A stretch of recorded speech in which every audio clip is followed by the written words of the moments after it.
All y'all want somebody you can put your hand on and whine and all cutting and all that foolishness. A woman has to be a woman. A woman places in a home. A man places to provide. And if he don't provide, then you don't need it.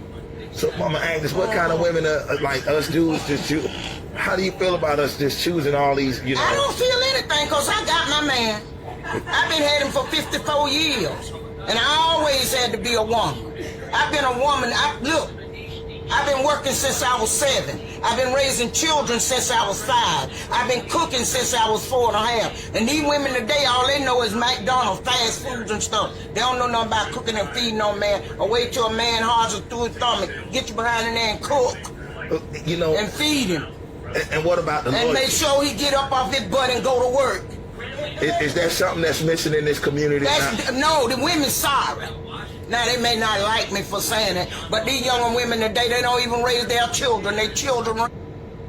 Now, you see, family, you see how the sister is talking, and that's her business. She has every single right to sit there and talk about the black struggle, the black plight, anything that we face as a people, our pros, our cons, anything that we're doing wrong, anything that we're doing good. This sister is our elder. She has that right. So when people tell me about Charlie Kirk, I just look at him and I'm like, for the last 8 years, you sit up there and you denigrated my people all the time about our problems. Anything that we're facing, you will put it on the mainstream of whatever you talking about. You know what I'm saying? You a white man. And instead of talking about the pedophilia in your people, no, you talking about black problems.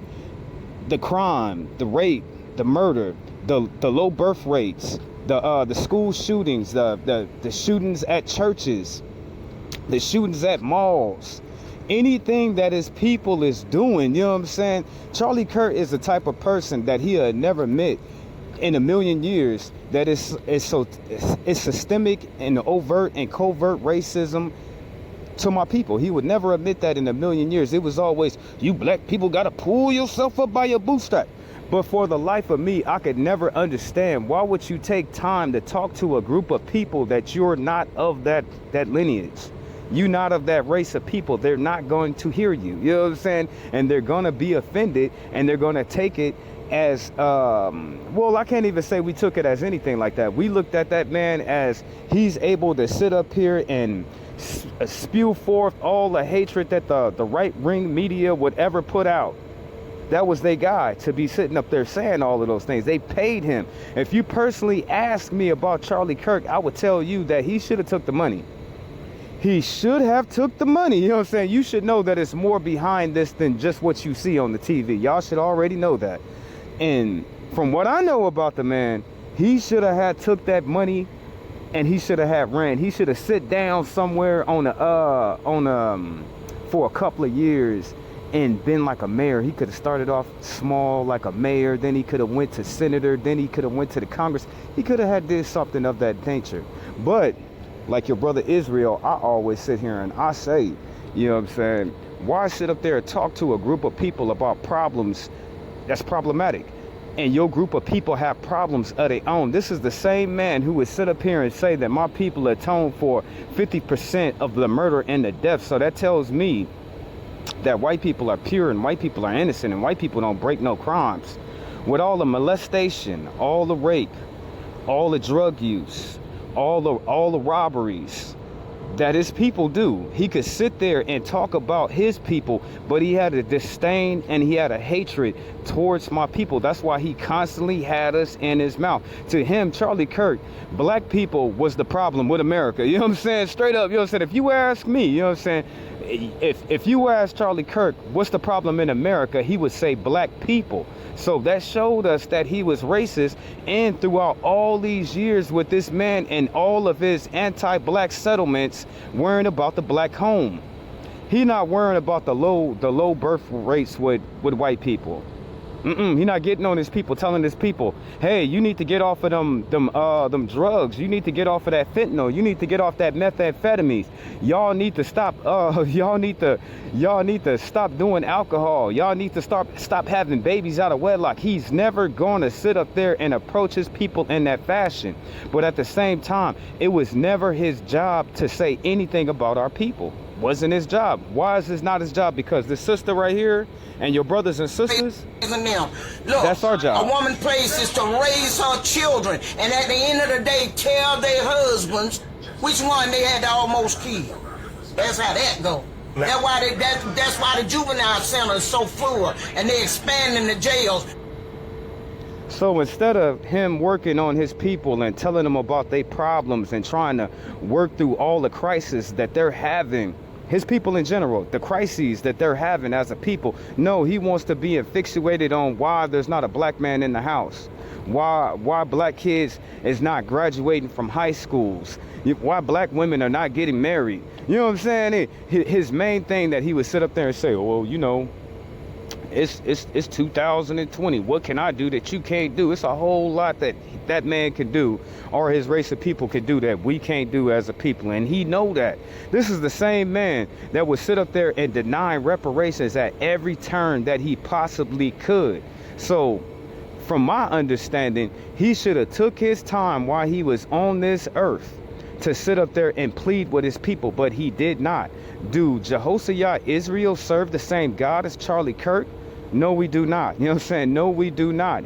He served the God of this world. I serve the God of the heavens and the earth. Because if he did, he would have took his time out. If he served the real God, he would have took his time out to have compassion on other people's and everybody else's plight. And he would have focused all of his agenda while he going to all them colleges, state to state. You seen what your brother Israel said. I would never go to Utah again. I would never in a million years go to Utah again. But instead of him going to all them colleges to recruit young white people, he should have been teaching them the right way. He should have been teaching them and leading them in more of a passionate way. Charlie Kirk was paid to divide this country, to divide the people from ever coming together. So when I look at Charlie Kirk and his agenda that he had, I'm telling you, brother to sister, he should have took that money they offered him and he'd still be alive to this day. I would have to sit up here and do 50 million Charlie Kirk videos just to explain the in-depthness of how much damage that he has done to America with the divide that he has put right down the middle. So all the races, viewpoints that the far right have towards my people, he was paid to say those things. That's what he was to me. You know what I'm saying? That's what he was to me. He had power and he had influence, and to me, he used it in the wrong way.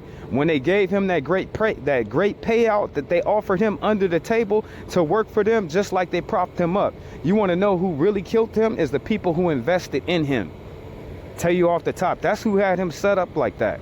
But this goes to show that it's real civil unrest in this country if you can have one of their people, you know what I'm saying, shot out and murdered out like that in broad daylight.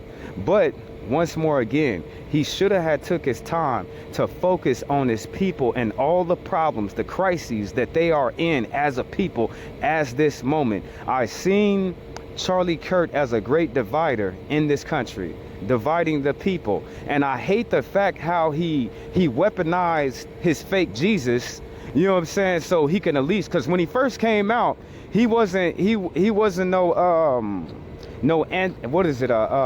I want to say angelic Christian. He wasn't that. He was just somebody that was talking about politics. But somewhere in the midst, he found Jesus. You know what I'm saying? He found Jesus. But at the same time he found Jesus, he weaponized it for his own agenda. So all I can say is this is a fair warning. Now, you seen them try to take out Donald Trump. You seen them murder Charlie Kirk. So if I was one of them people, I would just be looking at like who they trying to take out next and what the agenda is behind it. That's what I would be looking at personally. But to say anything of good about Charlie Kirk is the fact that a person shouldn't die for what they say. For even okay, I didn't believe in what Charlie Kirk believed in or anything that he talked about, but this is America, you know what I'm saying? You should have the freedom of speech, the freedom of press. So to murder a man over what he thought, I put it like this: good can't be good if evil can't be evil. evil can't be evil if good can't be good, so you take the man out. But then that's on them. It's like as I look at Charlie Kirk, I just think to myself, why would they sacrifice their own? Why would they? You know what I'm saying? Why would they say? I look at him, they say he was a murder. No, he was a sacrifice. You know what I'm saying? Was he a blood sacrifice? He was a sacrifice. He was an open sacrifice. But what was they sacrificing him for? Is it the fact that they didn't need him no more?